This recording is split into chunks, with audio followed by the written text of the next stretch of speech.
जर तुमच्या घरात आर्थिक संकट असेल तर आज आम्ही तुम्हाला असा उपाय सांगत आहोत, जे केल्याने माता लक्ष्मी नक्कीच प्रसन्न होऊन तुमच्यावर कृपा करतील. हिंदू धर्मात सूर्योदय आणि सूर्यास्त हा पूजेचा काळ मानला जातो. असे मानले जाते की यावेळी केलेली पूजा शुभ फल देते. आर्थिक समस्यांपासून सुटका मिळवण्यासाठी संध्याकाळी हा एक उपाय करा.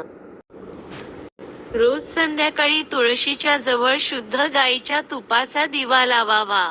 तुळशीची प्रदक्षिणा करा आणि या दरम्यान सुख आणि समृद्धीसाठी प्रार्थना करा.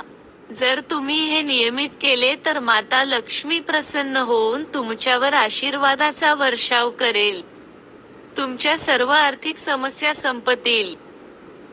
तुळशीच्या झाडाला हिंदू धर्मात विशेष स्थान आहे. ते पवित्र आणि पूजनीय मानले जाते.